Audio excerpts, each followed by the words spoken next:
Temporary పనిచేసేవాళ్ళ గురించి హరీశ్వరరావు ఒకళ్ళకి మాటలు మాట్లాడుతున్నాడు. జరిగింది కాంగ్రెస్ పాలనపై ఫైర్ అయ్యారు మాజీ మంత్రి హరీష్ రావు. ప్రభుత్వ ఎస్సీ బీసీ వసతి గృహాల్లో పనిచేస్తున్న అవుట్ సోర్సింగ్ సిబ్బంది 7 నెలలుగా జీతాలు లేక అనేక ఇబ్బందులు పడుతున్నారని చెప్పారు. దీంతో ఇంటి అద్దెలు చెల్లించడం కూడా భారంగా మారిందని ఎస్సీ ఎస్టీలకు బీసీలకు అవుట్ సోర్స్ విధానానికి జీతాలు వస్తలేవని ఆయన బాధపడుతున్నట.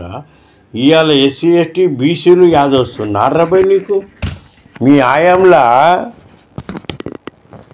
మీ కుల పొలం పోలీసు వాళ్ళని పెట్టి రాష్ట్రాన్ని దోసుకురు కదా రాబాయ్. టేపింగ్లు చేసి అంతా మీ కుల పోలే.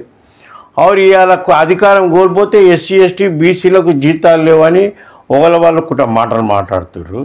మిత్రులారా, వీళ్ళ మామ కేసీఆర్ అసెంబ్లీలో ఏం చెప్పిండు, అధ్యక్ష ఈ అవుట్సోర్స్ విధానం చూస్తుంటే నా కళ్ళల్లో నీళ్ళు వస్తున్నాయి అధ్యక్ష. ఎందుకంటే ఇదంతా శ్రమదోపిడి. నాకు ఎన్ని రోజులు సార్ నా కళ ఇది, నా బాధ.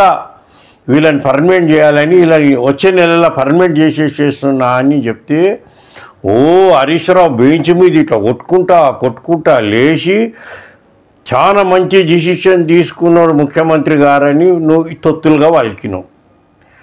ఇవాళ లేబర్లకు అవుట్సోర్స్ వాళ్ళకు జీతాలు వస్తలేవు అని మాట్లాడుతున్నావు. మీకు సిగ్గుండి మాట్లాడుతుర్రా అని నేను మిమ్మల్ని అడుగుతున్నా. మనం మీ మామ అసెంబ్లీలో పర్మనెంట్ చేస్తా అన్నాడు కదా, అప్పుడు ఎంతమందిని చేసిర్రు అబ్బాయి? ఎన్ని వేల చేసారు, ఎన్ని వందల మందికి చేసారు? చెప్పనైతే చెప్పును. కొలువుల గురించి పర్మనెంట్ చేస్తా అని మాట్లాడిరుగా నువ్వు మీ మామ. అబద్ధాలు మాట్లాడిరు అప్పుడు అసెంబ్లీలో.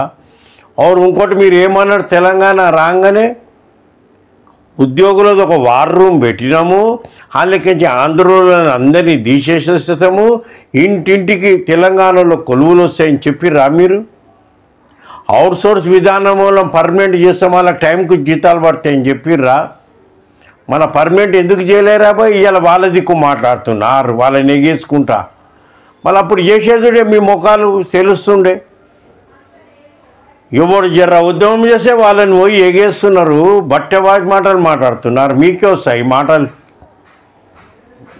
ఏం మాటలు మాట్లాడతారు?